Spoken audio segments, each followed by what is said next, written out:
Hi there, and welcome to my first battle report. This is Andrew, known as Montague in most places online. These are my dwarves, and this is the opening of and first round of Bayou Battles 2015, which happened in Houston, Texas on the weekend of the 14th of August.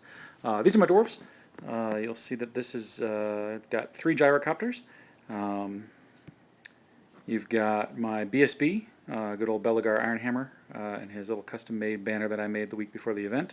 And then 2 runesmiths. The runesmith, they both have shields, although the one with the great weapon doesn't look like it. And he's my general, that guy on your right. The guy on my left has the Fiery Ring of Thori, a shield, rune of stone. We've got 25 Longbeards with a banner and a musician. We've got 26 Hammerers with a banner with the Master of Grathbone. Behind him, you'll see an organ gun. You'll see a grudge thrower. I'm going to head back. You'll see a cannon. And what you don't see there is another organ gun. Both organ guns are accurate. One of them has fire. The cannon has forging, and the grudge thrower has accuracy and forging. 2 of the gyrocopters also have Vanguard, the 2 newer models. All right, this is my round 1 opponent. Great guy. Met him. He's from a part of Texas, Amarillo, and I hadn't met anybody from there yet. He's playing Vampire Counts. Like many of my opponents at this event, he said that he had started this army, and then Age of Sigmar came out, and so he kind of lost inspiration to paint it. So it was unfortunately not fully painted. But if you look at our deployment, you'll see that I'm sort of deployed on the deployment line or near it, mostly center with a little bit to the right. I've got some gyros spread out pretty wide. War machines are spread out pretty good too. You see those 2 things that look like cookies in the middle of the field? Those are actually piles of fire ants, and they scatter around the field and make you take dangerous terrain tests and more or less have almost no effect on the game, so I probably won't mention them. He's got a unit of about 30 Graveguard, a horde of ghouls that his blender's in. He's got a Terrorgeist, he's got a couple units of bats, and he's got a big fat unit of zombies, and a unit of 6 Vargeists over in the corner. This is after Vanguards. I move my 2 gyrocopters up, out of range of getting charged of any of this stuff, but in range enough to start moving and doing their job against the different infantry models. My goal here is I want to kill the Terrorgeist. I want to take out the 2 units of bats so he can't win the Chaff War. I want to lead the Vargeists around by the nose on the left, and I want to make sure to pick my fight with his blunderbuss and pop it in a turn. But to do that, I'm going to have to deal with one of these 2 groups of infantry, probably the Graveguard. On the top of my turn, my Grudge Thrower misfires. That was unfortunate, trying to take out that Terrorgeist, and failed. Terrorgeist is just fine after turn 1. Yeah, not a good way to start the tournament. On his turn, his Vargeists move up around that building, and I start thinking to myself, I'm going to have to get rid of that gyrocopter. And the cannon is under threat, but I figure I got 2 or 3 turns before I got to truly worry about it. His units all move up. As you can see here, the Terrorgeist stayed back or moved up with him, I forget. Yeah, he came up behind him.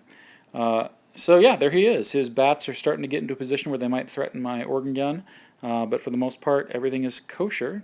His magic phase is pretty normal. Oh yeah, he made a mistake on his magic phase. Let's see if I've got a picture of it. Nope, sorry. Top of 1, his magic phase must have been pretty useless. It's been a couple of days since I've done this battle, so my memory is a little sketchy. So on my turn, bottom of 1, or top of 2, I move my gyrocopters into position. One of them up by the ghouls where his Terrorgeist can't get to it because it can't wheel. And then one of them alongside his Graveguard, hoping to do some steaming of his Graveguard and do some damage there. Truly, I wanted him to think that's what I wanted to do. I'm actually going to eventually skip over them entirely and use the gyrocopter to hit the bus of ghouls with his general.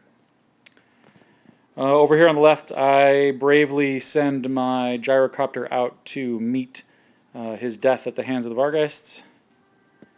And I also wind up killing his Terrorgeist on my turn finally. I think it was a cannon that did him in. It might have been one of the organ guns. Nope, it was the organ guns, because I did 1 wound to a single Vargeist with the cannon. And on his turn, he moves up. His zombies march over the anthill and take a few casualties from dangerous terrain. But he's got 8 million of them, and he can probably raise them up, so no big deal.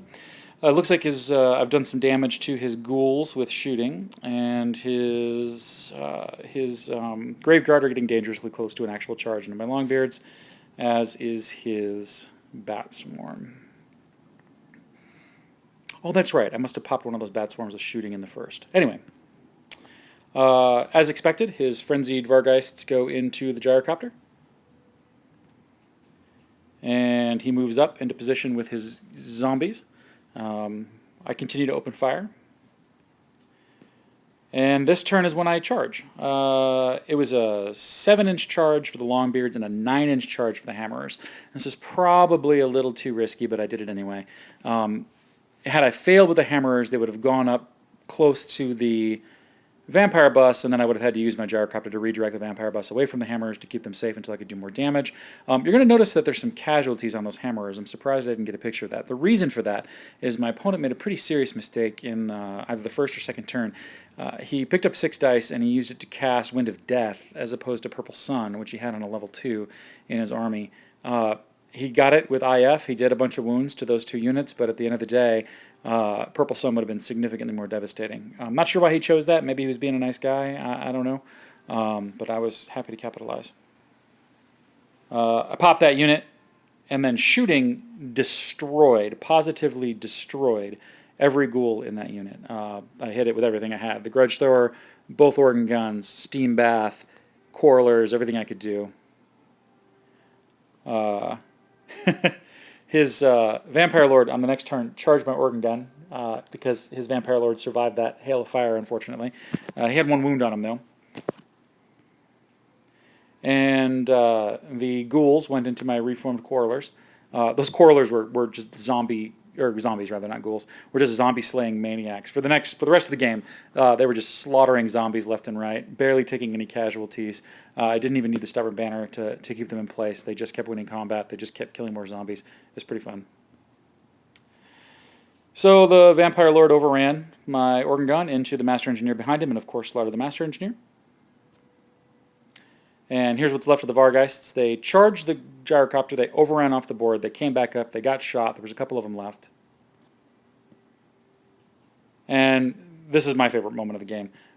So here's the Vampire Lord, free and clear, can do whatever he wants. He attempts a charge at the organ gun, rolls Snake Eyes, and fails. On my turn, I move the Master Engineer up, I take aim, 20 shots, dead Vampire Lord. Hilarious. And this is sort of the last fight of the game. You see there's a lot less zombies there. The Vargeists eventually got into the flank.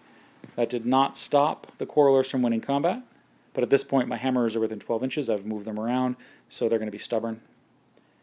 And then my Hammerers get into the rear of the zombies, pop them. The only thing left is a Vargeist, and he crumbles. And that is the end of Game 1, a 20-point victory for the Dwarves.